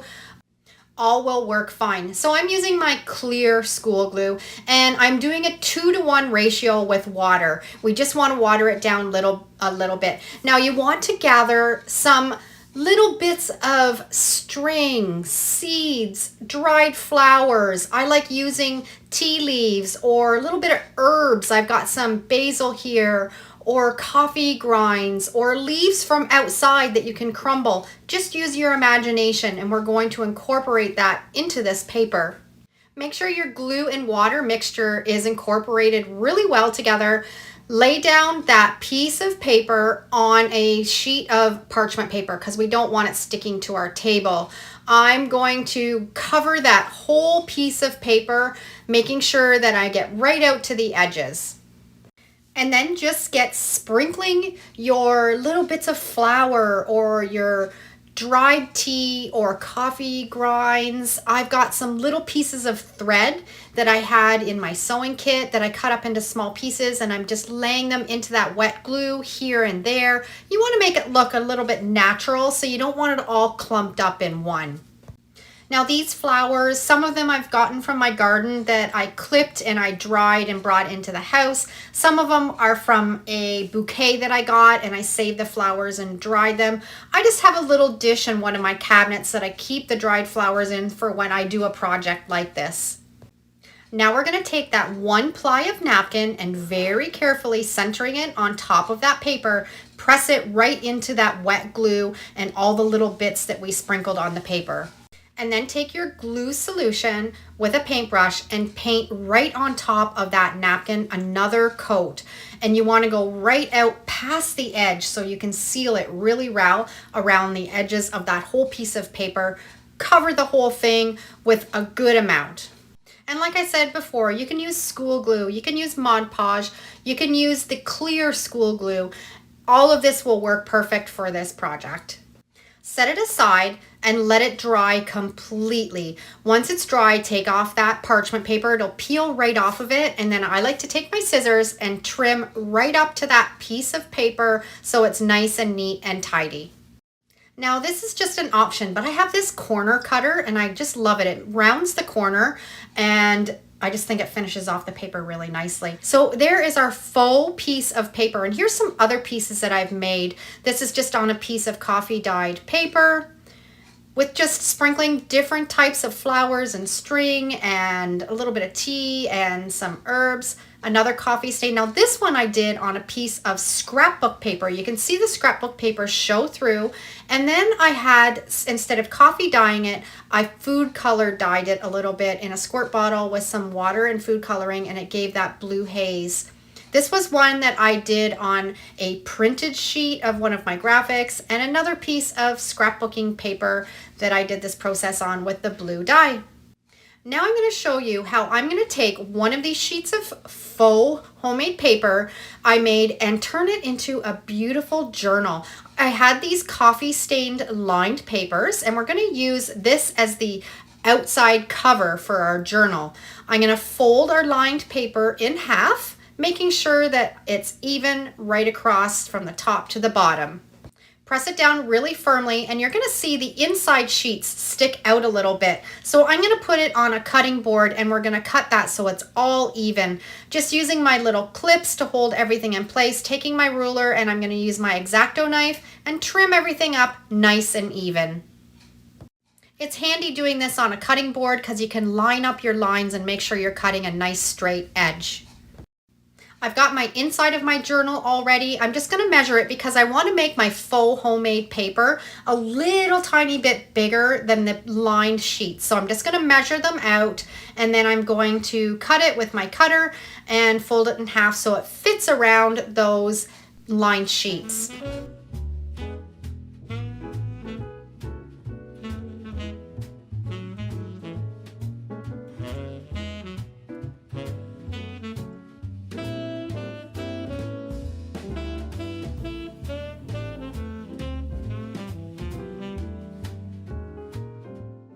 Now I've got some embroidery floss, and I'm just going to measure out 3 times the length of the journal. Cut it off, and then we're going to place it inside and measure 3 holes on the inside of our journal. I'm going to find the middle of it and use my pencil and mark that, and then I'm going to go 1 inch in from either end and make a little dot there. That's going to give us our guide for when we sew our journal all together. This is really simple. Don't be intimidated. I've got a little screwdriver, and I'm just punching a hole right where I made those 3 holes in the middle of the journal so we can see where we need to sew it through the back. I'm going to take my darning needle, and I'm going to go through that center hole, leaving a little bit of a tail. Come up through the top, pull the string through, go in through the bottom, pull the string through, making sure we're not pulling on that tail, leaving it, and then come up through the middle. And then we're going to tie a double knot, making sure that we're tying that string into the knot. We're then going to trim off the extra and fold it up and making sure that it's nice and tight and all put together. I have this little clip that I cut out of a piece of scrapbooking paper. I thought it looked really nice with this homemade faux paper, and I'm just gluing it onto the front. I had some little bits of paper left over, so I'm going to actually turn this into a bookmark. I've got another piece of scrapbook paper. I'm going to glue it down on the back side of that faux homemade paper, making sure that it's bonded really well. I also wanted to round the corners of this little booklet once I had it made, so I got out that corner punch again and just finishes it off and makes it look really nice. And my homemade journal is all finished. I added a brad in the top and one of my homemade tassels. It's going to look perfect inside this little journal, and this is going to make a perfect Christmas gift. We get all kinds of packing paper here. I hate throwing it all out. And then I got thinking, I'm going to try making my own homemade paper and turn this pretty again. So today I'm going to show you how I'm going to do that. This is a really easy DIY. You don't need any special tools, anything, any jigs to do it. I've kind of rigged up stuff that you probably already have in your own home to make your own paper. And you can use any kind of paper. If you've got bills that you've got in the mail, you can shred those up. If you've got scrap pieces of scrapbooking paper that you don't know what to do with, you can make that into new paper. Any kind of paper, throw it all together and try this technique. The first thing that we want to do with this is I want to cut it into little pieces about this big. So I'm going to roll it up and start cutting it. I've got a bunch of paper just cut up into little pieces. It doesn't have to be uniform. Just you want small pieces that's going to blend up properly. I want to add a little bit of a contrasting color. I had this little piece of scrapbooking paper, so I'm just going to cut it up into little squares and add it into this. Okay, we're all ready. Now, other tutorials that I saw, they were using blenders, the full-size blenders. I don't have one, so I was trying to think, what can I use instead of a blender? And I have a smoothie maker, and I think it's gonna work perfect. So this is what we're gonna use instead of the blender. And we're going to just put in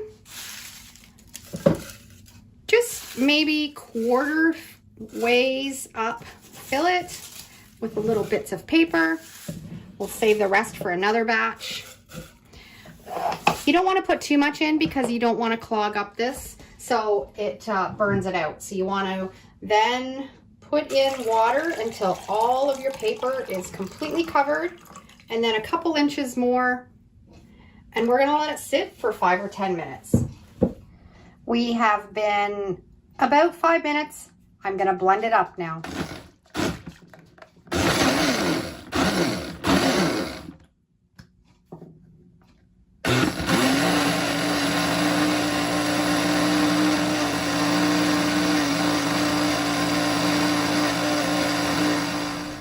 The first time that I made paper, I was trying to figure out how I was going to strain off the paper. I didn't have any frames with screen. I didn't want to go out and buy anything. I just wanted to see if I had something in my own house that I could use. I remembered I had this for grease splatters. I picked it up at the dollar store and it worked perfect.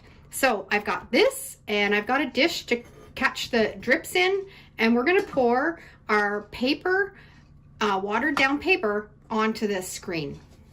And you just want to pour it right onto the screen, kind of making it in the shape of a paper. You can use your fingers after.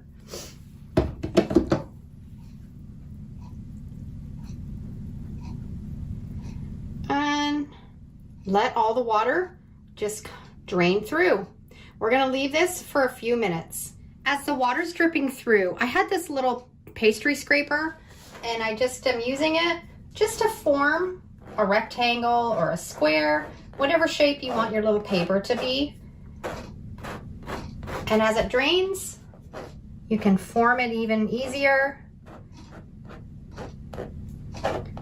And that's looking pretty good. We're going to let it sit again for a few more minutes.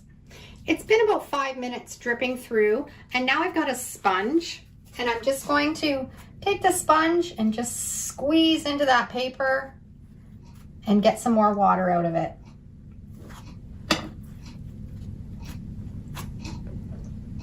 And if it pulls up a little bit, you can just get your scraper and reshape it. You want to be really gentle though.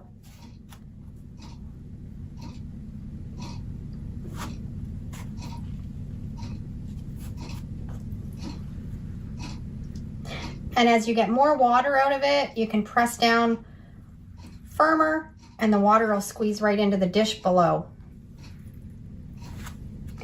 We have all kinds of the water squeezed out of it, and you can see a little bit of that fleck of that brown scrapbooking paper. You can see how by using all different colors, you can get some really fantastic looking papers. We're going to transfer this now over to a piece of t-shirt rag. This is just an old t-shirt rag that I had. I'm going to just take your screen, flip it over, give it a tap,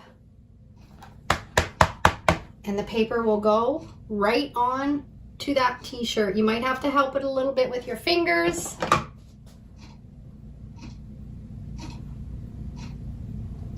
There we go. Kind of ripped in the one little corner. And I'm not a professional at this. I'm still just learning and having fun. That's what this is all about. We're gonna fold that over, press some more water out of it. You'll be surprised how much water is actually in this. Pull that off. And we're gonna set this aside now and let it dry overnight. We're gonna make another piece now. I've got some left over, but I wanna add a different color into this one. Got this pretty scrapbooking paper with some blues and pinks in it. We're gonna cut them into the little squares and add into this, and make sure we'll put a little bit of more water in it also. If you have some screen, if you have something that you can jig up to make this, and that's fantastic. I was just trying to find stuff around my house that I could make it without having to buy anything new.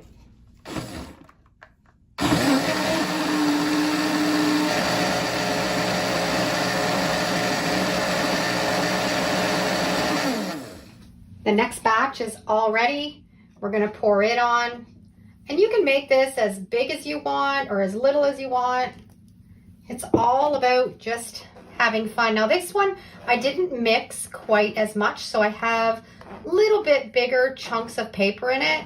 So you have a little bit more chunks of color also. Gonna add a bit more. I think I'm gonna make this piece a little bit bigger. We're gonna form it a little bit with the scraper. And then we're gonna let all the water drip out. Make sure that I've got the paper all a uniform depth. I'm just taking the scraper and just kind of patting it down all the way across, and it kind of flattens it out a lot better. You can also go the other way. Once we use the sponge, it will smooth out all of these lines. And you kind of just have to get the feel of how thick you want it for your paper. You can do any thickness, or you just don't want to make it too thin because it'll tear really easy. There, we're just going to let that sit and drain a little bit more. It's draining really well. We're going to get the sponge. First time, just do it really lightly. Press some of that water out and let the sponge soak some of that water up. Just be really careful. We don't want to tear the paper.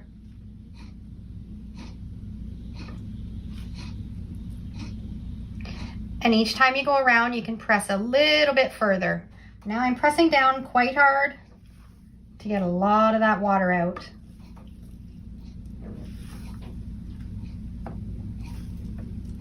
And we're ready to transfer it onto that piece of old t-shirt. Perfect. We've got it flipped over on that little piece of t-shirt. We're going to flip it over, press it out even more, and then set it aside and let it dry. I've got another batch ready. This is just some of that packing paper and some of that brown scrapbooking paper. I want to make it look a little bit more like an antique paper. I'm going to use some of my gel food coloring. You can tint your paper. I'm just going to use a little dab. Don't need very much. Just mix it in and you can see how the water is changing color already, and it's going to tint that paper. And then blend it up and do it just the way that you did the other types.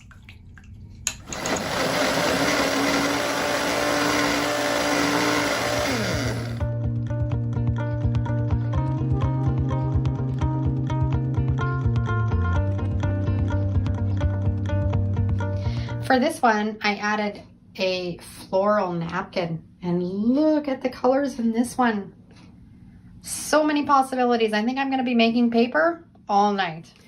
After I put the piece of paper on the t-shirt and got all the water out, I set it aside for about a half an hour, and now I've put it on a towel and I've got a rolling pin, and I like just to take the rolling pin and just roll it right along that paper. It just gets out that, you can see how much water is still in that. Just gets rid of that extra little bit of water. Now these are ready to sit until tomorrow. It's the next day and all my paper is dry and they all turned out so fantastic. I love mixing up different colored paper and it gives it all kinds of different textures, some food coloring. This would be great for Easter or for St. Patrick's Day. The only one that didn't really turn out was this one. I think it kind of looks like a piece of bologna, but I'll use it for something. I have this tag cutter that I've had for ages. Works perfect. I'm going to cut a lot of my homemade paper into little gift tags. The first thing that I want to do though is I want to press it and make it a little bit flat. So I've just got a pad. I'm going to use some parchment paper and I'm going to use my Cricut press, heat press. You can use a regular iron to do that. And I'm just going to press all of the paper so it's just nice and flat.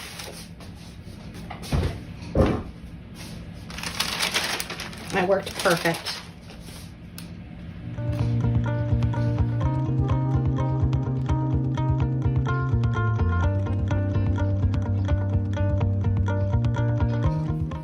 And I just punched out a tag, turned out perfect. I love the texture in this homemade paper. And this is so fun when you can just make this out of packing paper that was going to get thrown in the garbage. I'm going to cut a bunch more of these into tags.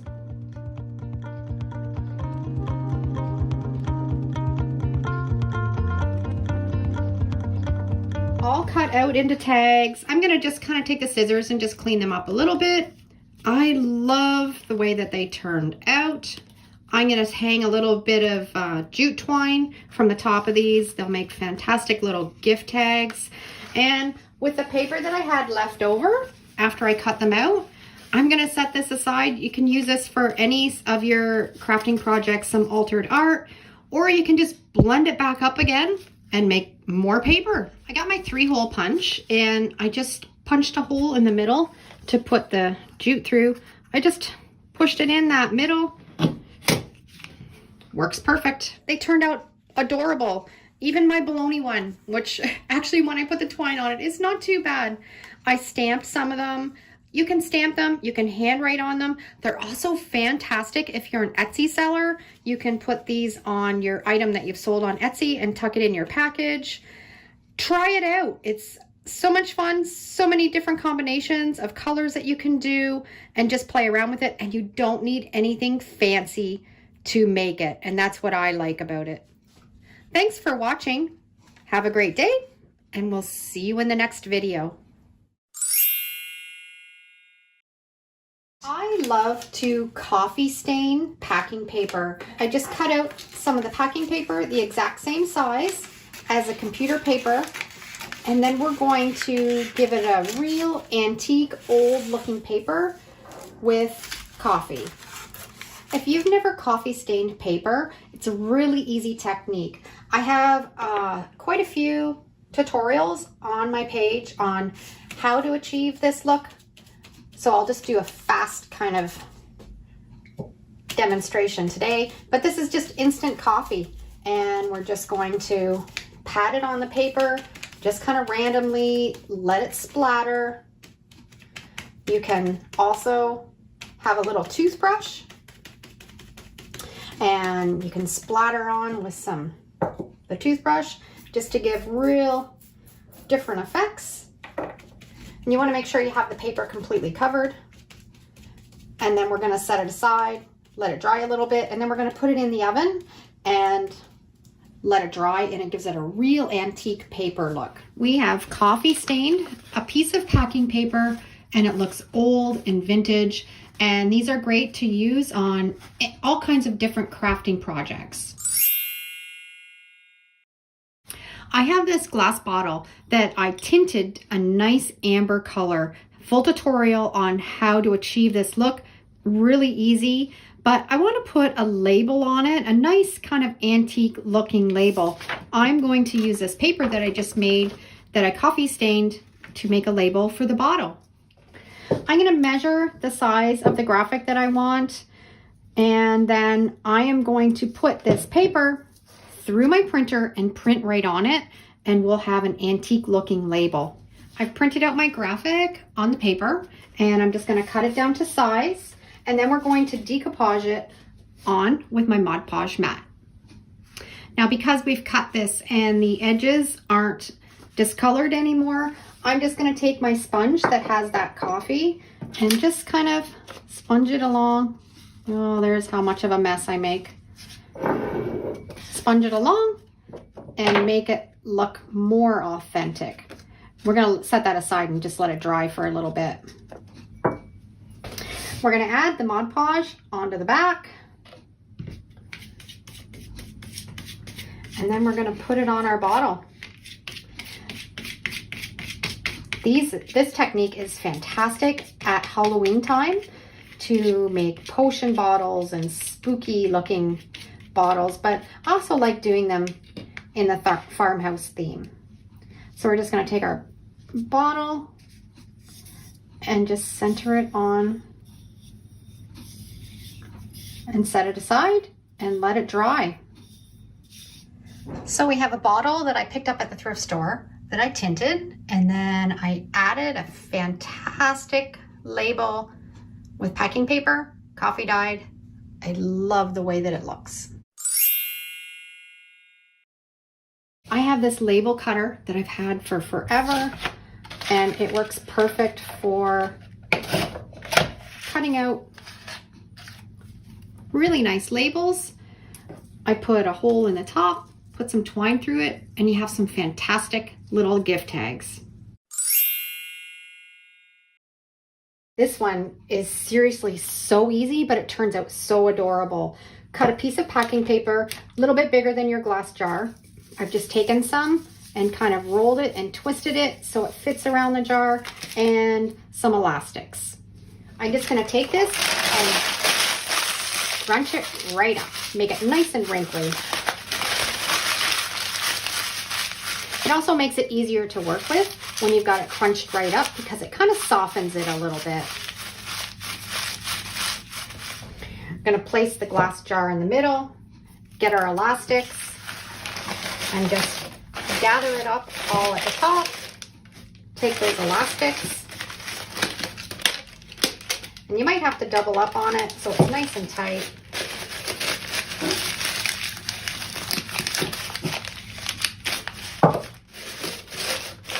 And then we're going to trim off around the top. Got it all trimmed up around the top, and then we're just going to take our twisted piece and cover up that elastic and just glue it with a little bit of hot glue.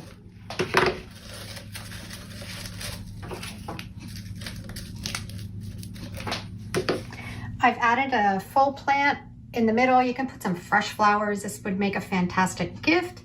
I added one of my homemade paper tags. I have a tutorial on how to make homemade paper. Really simple, really easy. You can check that out also. But how quick and easy is this to whip this up with some packing paper?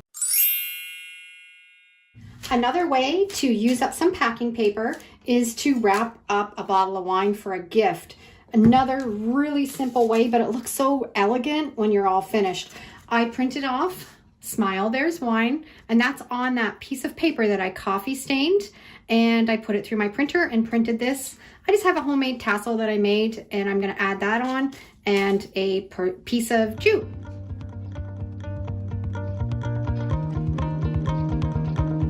Grab a bottle of wine for your next dinner party and wrap it up with some packing paper. I really love this. I think it turned out really beautiful, and I think anybody would love to have a bottle of wine wrapped like this. The next is just gift wrap. If you're a true upcycler, you're saving packing paper, you're saving old wrapping paper, and you're reusing it to do up other gifts. I just pressed this piece of packing paper so it's a little bit more flat, and it gave it a really nice wrinkled texture.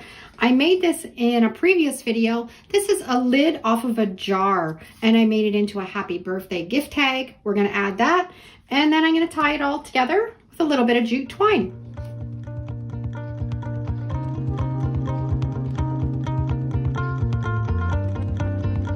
I know this is a super simple idea and everybody already has obviously done it at some point, but it's always nice to see a different twist done on it.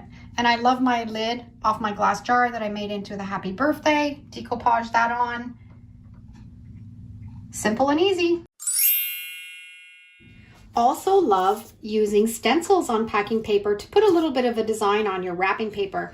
I've got these two little shelf sitters that I'm going to wrap up, and I thought I would use this stencil. I am just going to just place it in the middle. I've already sized it out so I know it's going to fit those little blocks. And then I'm just going to stencil that mandala onto this packing paper, and it'll make a really unique wrapping paper. A beautiful little package just with a stencil that takes that packing paper to the next level, and it's a cute little way to give a gift. For this packing paper upcycle, I've just got a glass jar that I've saved from the recycling bin, and I'm taking my packing paper and just twisting it into a long rope. And you want to twist it quite tight. It probably will unravel a little bit on you, but that's okay. So I'm going to twist this all up, and then we're going to put on some of our homemade Mod Podge. Okay, we got all kinds, all twisted up. Now we're going to get messy. Homemade Mod Podge, I'm going to add a little bit of acrylic paint, just a brown color. We're going to tint that paper a little bit. I don't want too much because I just kind of want a beige color. We're just going to mix it up really well. Now we're going to put that paper in that Mod Podge. This is going to get really messy. Going to get your hands dirty, but we just want to coat it with a little bit of that glue so when it dries, it'll stay together. You don't have to completely soak it, and then as we're pulling it out, I'm going to retwist it again so it'll go back into its shape.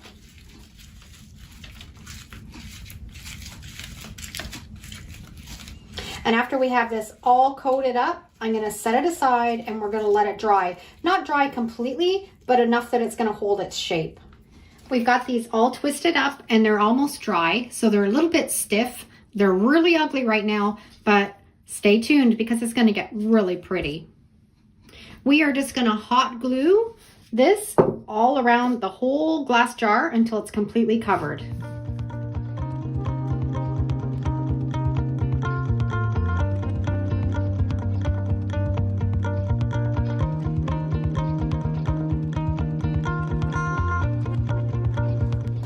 I've got it all covered and it's all dry. It leaves such an amazing texture on this glass jar. We're going to paint it now. I've got some acrylic paint and I have a little bit of that coffee solution left over from when I dyed the packing paper. We're going to combo back and forth between the two until I get a color that I like. All finished. I hot glued a wooden bowl that I had in my stash on the bottom. I think it has real boho vibes. Put a faux plant in the top. Hard to believe this was made out of a great big bundle of packing paper. I'm now going to make a little booklet for me to keep notes and stuff in. I'm going to use this as my cover. I've just cut it and folded it in half, and I've pressed all of this paper so it's easier to work with. And then I've got 3 sheets that I folded in the middle, and I'm going to put them all together and cut them with my cutter so they're all the same size. Got them all trimmed up. I want to put a nice quote on the front of this, so I'm going to put this on a piece of computer paper and put it through my printer. I have everything all ready to put our little booklet together. These are all folded in half and pressed, and I printed on the front of the brown piece of paper. I designed this graphic. It's very suiting for me. Creativity is messy, and I am very creative. I'm just going to put this together and then just staple it.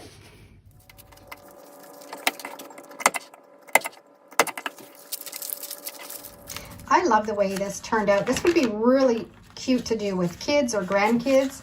I'm going to keep it on my desk, put my little notes in it, and hard to believe that this was just a great big wad of packing paper, and I've made something really pretty. I love to decoupage with packing paper. I've made some homemade Mod Podge, and I'm going to use a tin can. I'm just going to take that packing paper and just let it soak up all that homemade Mod Podge, and then we're going to put it on our tin can.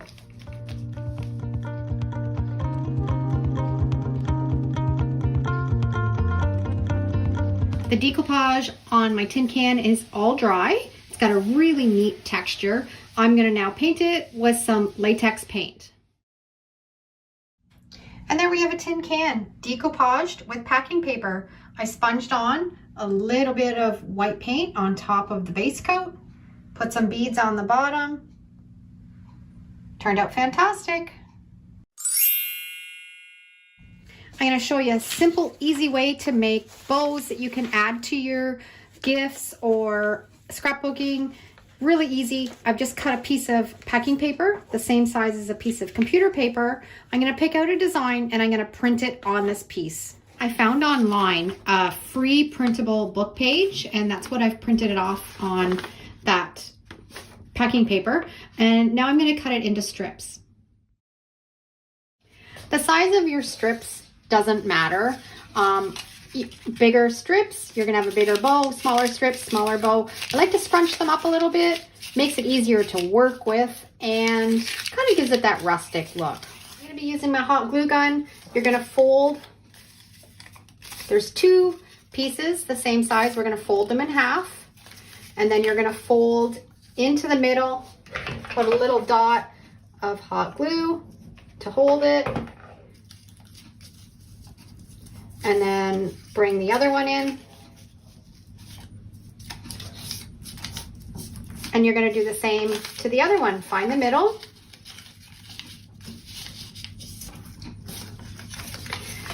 Fold it into the middle with a little bit of hot glue.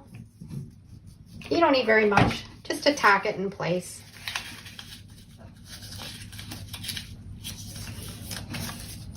And once you get the hang of these, you can make them with 1 layer, 2 layers, 3 layers. It can be a lot of fun. And then we're going to lay them on top of each other. And then you're just gonna accordion fold. I do about 3 for this size, and then scrunch them together. And now you're just gonna fluff. You're just going to fluff up each section of that bow. And then you're ready to put it on your gift. All made from recycled paper. And you can also, if you want, even add little tails on it. Lots of fun to play around with. Quick and easy gift bows, just made from packing paper that I printed a book page on.